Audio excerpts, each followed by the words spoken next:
garis kecil saja, Bu. Sementara semua peranan dan keuntungan, pokoknya secara garis besar itu diperankan oleh pelaku ekonomi. Sementara kalau untuk yang sosialis, yang untuk sosialis itu negara memiliki peranan yang lebih besar daripada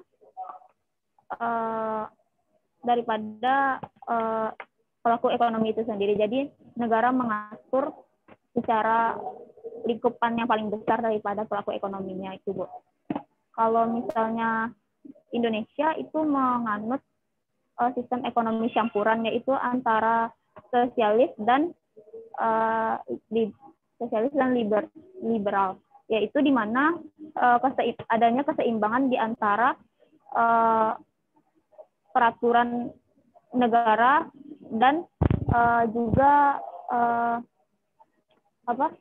inisiatif untuk melakukan ekonomi dari pelaku ekonomi itu sendiri, Bu. Jadi peran negara hanya sebagai mewadahi hukum untuk mengatur hubungan ekonomi itu, sementara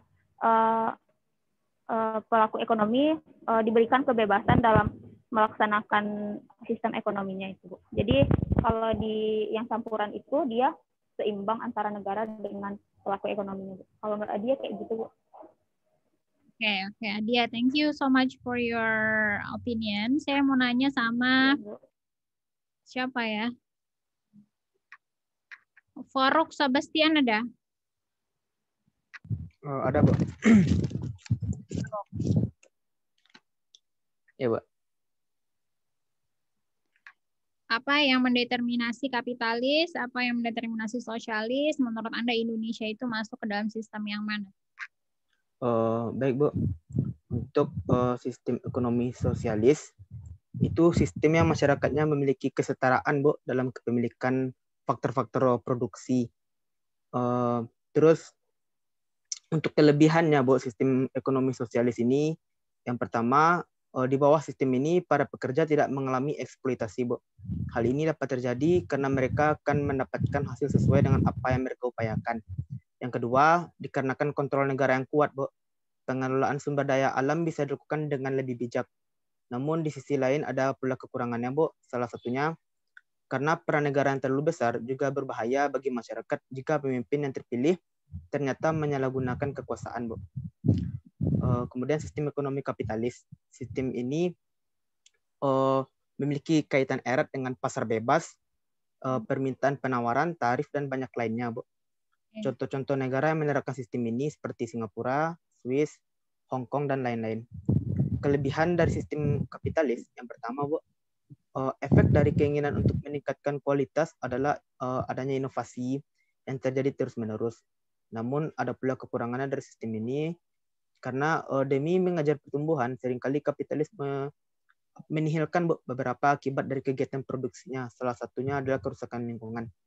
Jadi untuk sistem ekonomi campuran yang dianut oleh bangsa Indonesia, Bu, itu perpaduan dari sistem ekonomi tradisional, sosialis, dan kapitalis. Setiap kelebihan yang dimiliki masing-masing sistem digabungkan ke dalam satu sistem, Bu. Kelebihan yang pertama, sistem ini mengizinkan inovasi untuk terus terjadi karena konsumen tetap cenderung untuk memilih komoditas yang paling murah, kreatif, dan efisien. Namun kekurangannya adalah perpaduan dari setiap kelebihan yang dimiliki sistem lain. Sistem ini tetaplah tidak luput dari namanya kekurangan yang ditimbulkan dari penerapan sistem ini bergantung pada sistem mana yang cenderung lebih berkuasa, bisa sosialis, tradisional, maupun kapitalis. Jadi menurut saya sistem yang paling baik itu memang sistem campuran, Bu, karena adanya perpaduan dari kelebihan-kelebihan beberapa sistem. Terima kasih, Bu. Kalau menurut Faruk, cara kita melihat dia campuran, apakah di Indonesia itu lebih heavy kepada kapitalisme atau pada sosialisme? Kalau menurut Faruk pribadi, Bu, inilah lihat kondisi ya lebih ke arah ke cenderung ke pemerintahnya sih, Bu. Sosialisme. Beratnya, Bu. Ya. Besar. Ya, Bu. Oke, menurut Faruk, apakah sudah tepat seperti itu? Kalau dari pengertian sistem campuran, Bu, itu belum tepat, Bu. Karena sistem campuran itu kan bukan lebih berat kemana, Bu. Tapi itu perpaduannya, Bu. Belum tepat, Bu. Belum sempurna, bisa dikatakan, Bu. Jadi harusnya balance. Ya, Bu. Thank you juga buat Faruk. Oke, kita lihat sedikit ya tentang kapitalisme. Pada prinsipnya, sistem kapitalisme itu ciri-cirinya dia menganut liberalisme. Terbatasnya peran negara tadi sudah disampaikan, penguasaan faktor produksi secara bebas, negara membebaskan masyarakatnya untuk menguasai faktor-faktor ekonomi semuanya. Kalau di Indonesia kan, menurut pasal 33 itu, faktor-faktor ekonomi yang penting bagi masyarakat itu dikuasai oleh negara. Makanya saat ini kalau kita bicara tentang PLN, misalnya listrik itu adalah faktor ekonomi yang sangat penting bagi masyarakat sehingga masih dikuasai secara penuh oleh negara. Pendistribusiannya masih sendiri PLN, nggak ada swasta yang mengelola PLN. PAM, air juga termasuk salah satu bidang yang dianggap sangat penting. Lihat Pertamina misalnya, itu juga adalah aspek penting dari perekonomian negara yang masih sangat didominasi oleh negara di Indonesia. Kalau di negara-negara lain sudah free market dan competition, sehingga semua orang bisa berkompetisi secara bebas di dalam pasar. Konsekuensinya dia melahirkan pertentangan kelas. Artinya gini, orang yang kaya bisa semakin kaya, sedangkan orang yang kurang beruntung bisa sangat kurang beruntung. Karena memang peran negara tidak ada dalam hal memberikan, kalau di Indonesia misalnya, insentif-insentif bagi orang-orang yang kurang mampu. Kalau di sana karena free competition, jadi semakin dia orang yang inovatif, orang yang bisa membuat inovasi-inovasi, dia akan semakin maju. Tapi orang-orang yang tidak memiliki kemampuan itu dia akan semakin terpuruk di bawah gitu, karena memang dia free competition, tidak ada insentif yang diberikan oleh negara. Incentive to be rich encourage innovation tadi, karena semua orang bekerja dengan kemampuannya sendiri, semakin dia inovatif, dia semakin kaya. Semakin dia kreatif, dia semakin kaya. Kalau dia rajin, dia kaya. Kalau di negara sosialis, karena dia merasa, oh nanti dapat bantuan dari negara. Oh kita nanti dibantu oleh negara. Ngapain kita capek-capek rajin-rajin gitu. Toh kita terpenuhi kebutuhan kita. Jadi negara-negara kapitalis cenderung membuat masyarakatnya lebih inovatif. Kita lihat aja negara kapitalis Amerika Serikat misalnya. Negara-negara maju perekonomiannya relatif menggunakan kapitalisme. Karena memang mendorong inovasi. Orang yang berusaha, dia akan maju tanpa ada support dari siapapun. Dan dengan adanya akan juga menciptakan efisiensi. Kenapa begitu? Karena setiap firm, setiap perusahaan, dia akan berusaha untuk meminimalisasi biaya. Dengan meminimalisasi biaya tanpa ada support dari negara, maka dia akan menjadi kreatif untuk membuat proses kerjanya menjadi lebih efisien. Termasuk juga pelayanan publik menjadi lebih efisien juga. Dan consumers free to choose products they desire. Kalau di Indonesia misalnya, kita mau pindah, PLN-nya mati melulu nih, saya mau pindah, kan nggak ada pilihan lain. The only perusahaan yang distribute electricity ya cuma PLN doang. Kalau di negara maju, kayak misalnya saya pernah tinggal di Australia, itu memang kita punya banyak pilihan untuk kalau ini layanannya lebih bagus, ini layanannya lebih bagus, ini lebih murah, kita bisa pilih dengan freely gitu. Jadi konsumer bisa bebas memilih mana yang sesuai dengan budgetnya, mana yang sesuai dengan kebutuhannya. Sedangkan kalau di negara sosialis biasanya itu diatur oleh negara. Kalau di Indonesia hanya hal-hal yang bersifat penting kayak listrik. Kalau misalnya kita ngomongin tentang tiket pesawat, di Indonesia kan sudah dibuka untuk private juga. Basically kita kan bisa milih, kalau kita cuma bisa terbangnya dengan airlines yang efisien secara dan lebih ekonomis, ya kita terbangnya dengan yang ekonomis. Tapi kalau kita pengen hal-hal lain dengan peningkatan kualitas dan pelayanan dan segala macam, kita bisa memilih dengan yang lebih mahal. Jadi di Indonesia memang relatively, kalau saya bilang sih quiet balance. Hanya sedikit kok yang masih disupport oleh negara. Terus prevent large bureaucratic tadi efisiensi ya, karena dia sangat mementingkan keuntungan dan nggak ada support dari mana-mana, ya dia have to be efficient.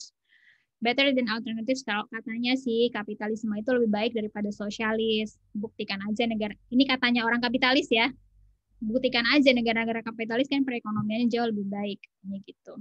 Cons-nya adalah, kontranya adalah negara firms atau perusahaan-perusahaan itu bisa menjadi monopolistik karena dia bisa kuat sendiri dan dia bisa memonopoli pasar karena dia tidak diatur oleh negara.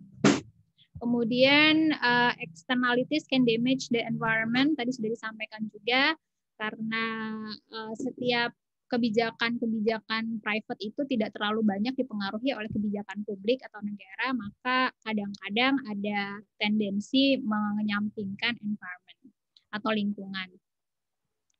Tends to lead to large inequality, ketidakseimbangan. Jadi kalau kapitalisme itu tadi sudah disampaikan, yang kaya makin kaya, yang miskin makin miskin karena memang yang miskin tidak disupport oleh negara. Oke, selanjutnya yang sosialis. Yang sosialis ini kita bisa lihat bahwa peranan negara itu jauh lebih besar daripada peranan dari private-nya sendiri. Segala sesuatunya itu dideterminasi oleh negara. Kayak misalnya China, dia nggak suka sama Google, dia bikin Google sendiri. Dia bisa mengatur semua informasi yang berkembang di publik. Terus individu tidak menguasai faktor produksi. China sekarang sudah membuka diri dan sudah sedikit beralih menjadi kapitalisme kalau menurut saya. Meskipun awal-awalnya dia adalah salah satu contoh negara sosialis.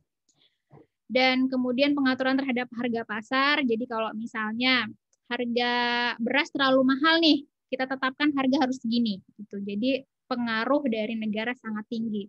Menghapuskan kelas berdasarkan ekonomi. Jadi karena sosialisme itu dia sama rasa, nggak ada yang terlalu kaya-kaya banget, nggak ada yang terlalu miskin-miskin banget, maka memungkinkan untuk subsidi silang dari yang kaya kepada yang miskin, atau negara memberikan subsidi kepada yang miskin untuk dia juga bisa elevate hidup dia untuk menjadi nggak terlalu terpuruk-puruk banget gitu. Penindasan terhadap kebebasan manusia, kayak tadi kalau sosialis pada prinsipnya dia kan nggak punya choice lagi. Kalau misalnya saya mau pindah ke perusahaan electricity yang lain kan nggak ada pilihan karena memang sudah determin oleh negara. Kemudian rendahnya motivasi produksi karena memang negara sudah memprovide semuanya. Ngapain kita capek-capek inovasi gitu? Belum tentu juga akan berhasil dan those kind of thing yang berbeda sekali dengan konteks yang ada di kapitalisme. Negara mengatur setiap aktivitas ekonomi mulai dari peredaran barang, mulai dari harga barang dan lain-lainnya. Sehingga memang inovasi itu yang menjadi kurang di negara-negara yang sosialis. Kalau menurut Anda Indonesia inovasinya gimana? You say it. Maksudnya ya Anda yang manusia generasi yang harusnya inovatif. Oke, welfare state pada prinsipnya tadi kita bisa bilang dia adalah negara yang mengutamakan kesejahteraan bagi masyarakatnya. Jadi ada in the middle of kapitalisme dan sosialis. Tidak terlalu kapitalis, tidak terlalu sosialis, tapi dia mementingkan kesejahteraan. Kalau memang ada yang miskin, kita berikan support untuk tidak terlalu tertinggal. Buat yang punya inovasi, silakan mengembangkan inovasinya dan akan disupport juga. Jadi negara lebih aktif dalam aktivitas perekonomian melalui aturan-aturan hukum dan penerapan sanksi untuk mencapai tujuan-tujuan ekonomi. Kalau di Indonesia kan kita menyebutkan sistem ekonomi kita adalah sistem ekonomi Pancasila sebenarnya. Ekonomi Pancasila itu dia ya kemanusiaan bersama-sama, kemudian sosialis juga pasal 5 dan bermusyawarah secara bersama-sama. Jadi sebenarnya kalau kita tanya apa sih sistem ekonomi di Indonesia? Kalau menurut pelajaran-pelajaran sosial itu adalah sistem ekonomi Pancasila yang katanya bukan kapitalis, bukan sosialis tapi Pancasilais itu yang mana quiet balance antara sosial, kemanusiaan, kemudian juga persatuan dengan juga memperhatikan permusyawaratan secara bersama-sama. Oke, kita sampai ke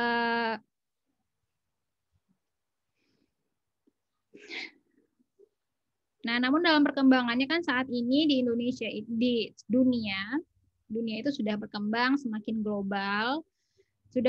Hampir sudah tidak ada batas-batas negara lagi dalam hal misalnya perdagangan. Anda misalnya bisa belanja dari China melalui AliExpress dengan sangat gampang dalam waktu 2 minggu cepat nyampainya kan. Anda bisa berdagang dari batas lintas negara. Jadi kegiatan ekonomi itu tidak lagi sebatas antara suatu wilayah secara terbatas gitu. dan spesialisasi produksi. Dengan adanya perkembangan teknologi, perkembangan zaman, sebuah negara itu sudah punya beberapa spesialisasi produksi tertentu yang kemudian membuat dia menjadi lebih baik lagi. Kayak misalnya Indonesia spesialisasi produksinya apa? Contohnya emas, misalnya hasil tambang, atau produk-produk kreatif seperti batik, atau makanan, dan those kind of thing, yang mana bisa didistribusikan hampir ke mana saja di dunia ini. Dan karena ada spesialisasi produksi, satu negara itu nggak bisa hanya kemudian lagi memenuhi kebutuhannya secara mandiri. Dia saling membutuhkan dari negara lain. Untuk misalnya memproduksi mobil, itu kan sangat banyak onderdil-onderdil yang nggak hanya dari Indonesia doang misalnya. Dia membutuhkan dari Cina juga, misalnya dari Thailand juga, misalnya. Jadi saling ketergantungan dari satu negara dengan negara lainnya. Selanjutnya, semakin menguatnya proteksionisme di suatu negara karena kepentingan ekonomi dari negara itu, kemudian lahirnya distorsi ekonomi, kemudian menguatnya konsep kapitalisme, dan kaburnya batas-batas negara. Sekarang kita masuk ke hukum ekonomi. Apa itu hukum ekonomi? Kalau kita lihat hukum ekonomi atau economic law, meskipun bahasanya nggak mesti seperti itu ya, dia sebenarnya lebih luas daripada sekedar hukum perdata dan hukum dagang. Keterlibatan pemerintah lebih luas, muncul sanksi administratif dan pidana dalam konteks hukum ekonomi.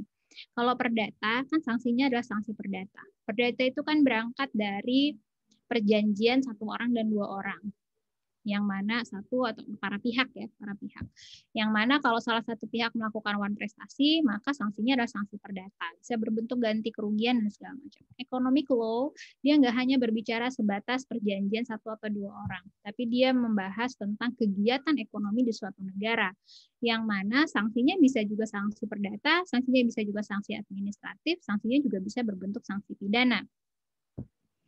Kalau Prof. Sudarto bilang hukum ekonomi itu ada keseluruhan peraturan. Hukum itu kan seluruh peraturan yang dibuat oleh pemerintah atau badan pemerintah yang berkuasa, baik secara langsung ataupun tidak langsung, bertujuan untuk meningkatkan perekonomian. Jadi kalau menurut Prof. Sudarto, hukum itu justru sebenarnya adalah hukum ekonomi itu dibuatnya adalah untuk memajukan perekonomian, bukan sebaliknya. Jadi hukum itu seharusnya bukan untuk menghambat perekonomian, tapi harusnya untuk memajukan perekonomian. Nah, sedangkan menurut Prof. Sumantoro, keseluruhan aturan hukum yang mengatur kegiatan perekonomian dalam segala aspeknya bertujuan untuk meningkatkan perekonomian negara. Nah, jadi kalau kita lihat dari beberapa pendapat ini, sebenarnya hukum ekonomi itu tujuannya adalah untuk mensupport ekonomi supaya menjadi maju, bukan sebaliknya. Hukum jangan menghambat perekonomian, itulah kira-kira. Jadi hukum itu diciptakan justru untuk prevail perekonomian, mengelevate perekonomian supaya menjadi lebih baik lagi. Jadi kalau begitu, sebenarnya kalau kita bicara omnibus law ya, omnibus law itu kan sangat pro terhadap perekonomian, tapi bisa kontradiktif juga kepada kepentingan beberapa pihak. Gitu. Jadi kalau kita bicara tentang konsep yang dari Prof. Sudarto dan Sumantoro, pada prinsipnya hukum itu memang seharusnya dia meningkatkan ekonomi secara maksimal, meningkatkan perekonomian negara secara maksimal. Saya tidak bilang bahwa Omnibus Law itu sangat bagus, tapi tujuan dari Omnibus Law itu adalah untuk meningkatkan perekonomian meskipun ada konsekuensi-konsekuensi yang mungkin merugikan beberapa pihak, lingkungan, buruh, dan banyak-banyak lagi yang lainnya. Kita nggak membahas itu. Baik, lahirnya konsep hukum ekonomi. Hukum ekonomi pembangunan, hukum ekonomi sosial. Hukum ekonomi pembangunan atau Economic Development Law, pertumbuhan ekonomi yang dilihat dari pendapatan nasional atau per kapita suatu negara. Jadi suatu negara itu pertumbuhan ekonominya dilihat dari pendapatan nasionalnya. Sedangkan kalau hukum ekonomi sosial atau social economic law berdasarkan kepada keadilan sosial dan pemerataan. Jadi kalau hukum ekonomi sosial ini lebih mementingkan kemerataan dari aspek-aspek ekonomi. Jadi nggak ada orang yang miskin, maka itu dianggap ekonominya sudah berhasil, hukum ekonominya berhasil. Tapi kalau menurut Economic Development Law, hukum ekonomi itu berhasil kalau pendapatan per kapita di negara tersebut meningkat. Jadi ada dua perspektif yang berbeda dari konsep hukum ekonomi pembangunan dan hukum ekonomi sosial. Untuk memperkuat hukum ekonomi dibutuhkan adanya sanksi pidana yang bersifat ultimum remedium dalam pelaksanaannya. Kita akan membahas hukum pidana ekonomi. Ultimum remedium itu maksudnya apa? Febiola.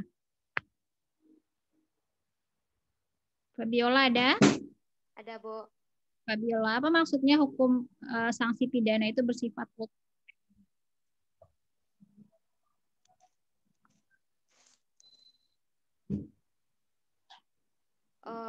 merupakan salah satu azas yang terdapat di hukum pidana.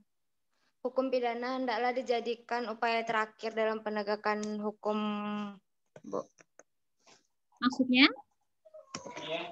Jadinya diusahakan dulu dengan hukum-hukum yang lain, baru kalau udah tidak dapat diselesaikan dengan hukum-hukum seperti administrasi atau secara perdata, baru dimasukkan ke hukum pidana, Bu. Digunakan hukum pidana untuk menyelesaikan. Contohnya? Contohnya,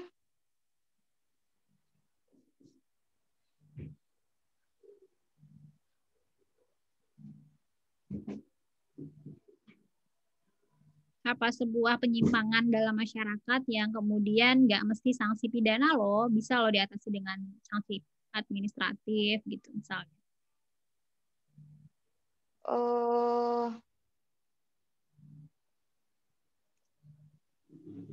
Misalnya pakai masker gitu keluar rumah. Apa perlu orang dikenakan sanksi pidana? Enggak. Ya, jadi kira-kira sanksi apa yang bisa diberikan kepada masyarakat tidak pakai masker keluar rumah saat ini itu adalah dianggap sebuah perilaku yang menyimpang dari yang seharusnya, ya kan? Berarti itu adalah penyimpangan perilaku masyarakat yang seharusnya dibenarkan oleh negara. Cara membenarkannya itu bisa dengan sanksi pidana, bisa dengan sanksi administratif. Salah satu prinsip hukum pidana adalah ultimum remedium yang tadi kita bilang bahwa hukum pidana itu adalah obat terakhir atau senjata pamungkas kalau memang hukum-hukum lain nggak bisa mengatasinya. Dalam konteks misalnya memakai masker, kira-kira gimana? Kalau dalam konteks memakai masker tuh bisa dihukum dengan didenda misalnya secara administratif kan, Bu. Kalau nggak tuh bisa kayak disuruh kerja sosial gitu, Bu. Oke, jadi nggak mesti orang kemudian diproses oleh polisi, kemudian disidang di pengadilan, terus masuk penjara gitu. Iya. Determinasi sanksi administrasi, sanksi perdata administrasi dengan sanksi pidana. Gimana, Bu? Apa yang membedakan antara sanksi, kenapa sanksi pidana itu dia harus bersifat ultimum remedium? Itu karena sifat sanksinya yang berbeda dengan sanksi perdata atau sanksi administrasi. Berbedanya dalam hal apa? Bentuk sanksi pidana itu apa? Penjara, hukuman mati. Kalau kita lihat ke pasal 10 KUHP itu sanksi pidana kan dibagi dua, pidana pokok, pidana tambahan. Pidana pokok itu ada pidana mati, pidana penjara, pidana kurungan, pidana denda, pidana tutupan. Sanksi pidana tambahan itu ada pencabutan hak-hak tertentu, perampasan barang-barang tertentu, pengumuman putusan hakim. Kalau sanksi administrasi itu bentuknya apa?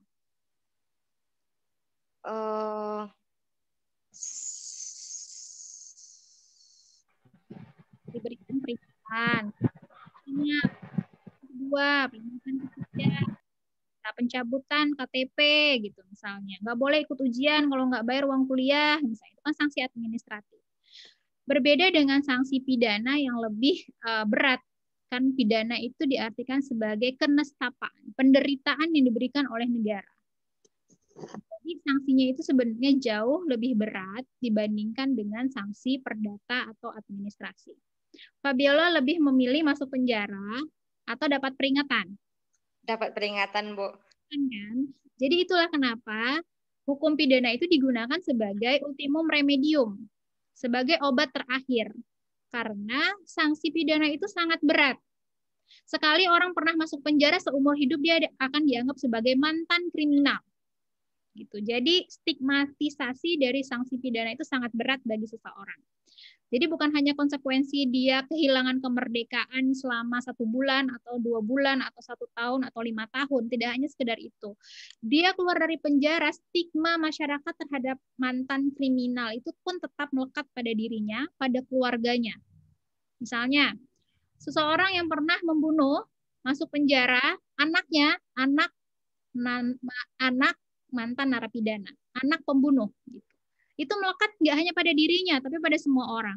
Tapi kalau sanksi administrasi, orang dapat peringatan, siapa sih yang ngomong, oh bapaknya pernah dapat peringatan? Kan nggak pernah. Gitu. Jadi sanksi pidana itu memang adalah sanksi yang sangat berat, stigmanya melekat seumur hidup. Dan tidak hanya melekat pada dirinya, tapi juga melekat pada keluarganya. Makanya makanya dalam hal ini sanksi pidana itu harus jadi alternatif terakhir kalau sanksi-sanksi yang lain tidak bisa mengatasi penyimpangan perilaku tersebut. Jadi kan hukum itu adalah untuk menciptakan kedamaian, ketertiban dalam masyarakat. Kedamaian dan ketertiban itu bisa terlanggar kalau ada manusia yang tidak berperilaku sebagaimana mestinya. Ketika dia melakukan perbuatan-perbuatan yang menyimpang dari yang seharusnya. Nggak belajar itu juga menyimpang. Nggak ikut kuliah itu juga menyimpang. LGBT itu juga menyimpang. Membunuh itu juga menyimpang. Tapi ada hal-hal yang perlu diberikan sanksi pidana, ada hal-hal yang perlu diberikan sanksi-sanksi yang lainnya. Gitu. Itu artinya ultimum remedium. Bahwa hukum pidana itu bukan obat untuk seluruh permasalahan. Jadi nggak bisa orang dikit-dikit masuk penjara, orang dikit-dikit masuk penjara, itu nggak bisa. Itu bukan obat segala obat. Kalau orang sakit kepala, kita kasih operasi kepala, itu kan tambah aneh-aneh aja gitu. Sakitnya cuma sakit kepala yang sebenarnya perlu tidur doang, dia bisa sembuh. Tapi kalau dia memang sakit kanker kepala, terus dia harus diobati dengan operasi, nah itu mungkin bisa diterima. Jadi gitu, penyakit yang ringan diobati dengan obat yang ringan. Penyakit yang berat diobati dengan obat yang berat. Hukum pidana itu adalah obat terberat. Gitu. Obat terakhir untuk menyelesaikan penyimpangan-penyimpangan atau penyakit-penyakit di dalam masyarakat. Oke, kita masuk kepada pengertian hukum pidana ekonomi sekarang. Menurut Andi Hamzah, hukum pidana ekonomi itu adalah bagian dari hukum pidana yang mempunyai corak tersendiri, yaitu corak ekonomi. Sedangkan Kongres PBB kelima tentang kejahatan ekonomi menjelaskan the crime in the field of business and industry that generally performed by those who have higher position in the society and that is organized. Jadi kejahatan ekonomi itu adalah kejahatan di bidang bisnis dan industri yang biasanya dilakukan oleh orang-orang yang ada dalam posisi-posisi sosial yang tinggi. Jadi kalau misalnya pencurian itu dilakukan oleh orang yang kurang mampu, korupsi itu dilakukan oleh orang yang secara sosial dia memiliki kedudukan yang tinggi dan punya posisi tertentu. Gitu. Atau misalnya pencemaran lingkungan oleh pabrik itu biasanya dilakukan oleh orang-orang yang pintar-pintar yang ada di perusahaan. Berbeda dengan misalnya pemerkosaan yang bisa dilakukan oleh siapa aja, begal bisa dilakukan oleh siapa saja. Jadi berbeda dengan konteks hukum pidana umum yang mana biasanya dilakukan oleh orang-orang yang punya karakteristik tersendiri. Hukum pidana ekonomi pun biasanya punya karakteristik orang-orang yang ada di higher position dan ada di dalam secara sosial dia memiliki kedudukan yang tinggi. Sedangkan menurut Prof. Marjono Reksodiputro, kejahatan ekonomi adalah setiap kejahatan yang melanggar peraturan perundang-undangan dalam bidang perekonomian dan bidang keuangan serta mempunyai sanksi pidana. Berbeda tadi ya dengan Prof. Handi Hamzah. Kalau Prof. Handi Hamzah menekankan kepada dia bagian dari hukum pidana yang mana ada aspek-aspek ekonomi. Kalau Prof. Marjono lebih kepada aspek ekonominya. Sebenarnya ini adalah di bidang ekonomi, tapi ada sanksi pidana gitu. Tapi kalau Prof. Handi Hamzah bilang ini adalah hukum pidana, tapi ada aspek ekonomi. Jadi the other way around gitu. Which akan memberikan konsekuensi yang berbeda ketika penerapannya nanti kalau Anda jaksa nanti. Nah, jadi dalam artian hukum pidana ekonomi itu dalam artian lebih sempit, dia adalah keseluruhan aturan pidana material dan formil yang terdapat dalam berbagai hukum ekonomi, sedangkan dalam pengertian yang lebih luas, dia mencakup tindak pidana di bidang ekonomi dan keseluruhan aturan pidana, material dan formil yang terdapat dalam berbagai hukum ekonomi.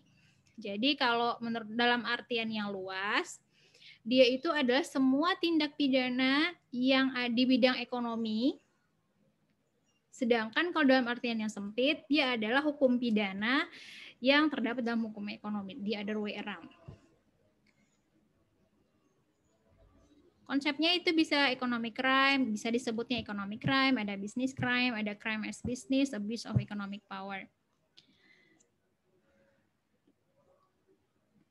Karakteristik dari HPE itu terdapat dalam lapangan hukum ekonomi dalam artian yang luas, baik keuangan, perindustrian, perdagangan.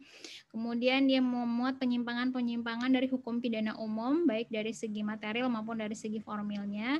Dan biasanya memuat ketentuan acara khusus dan penyidik khusus, formilnya. Dan kemudian sanksi pidana dalam karakteristiknya dalam hukum pidana ekonomi itu dia harusnya bersifat ultimum remedium dan dapat menggunakan pendekatan administratif terlebih dahulu sebelum hukum pidana.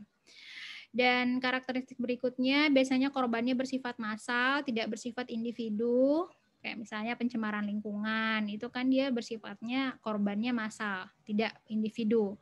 Kalau pemerkosaan kan individu, pembunuhan kan individu. Terus biasanya menggunakan modus operandi yang lebih canggih atau sophisticated dan pembuktiannya juga menjadi lebih sulit karena modus operandinya sulit.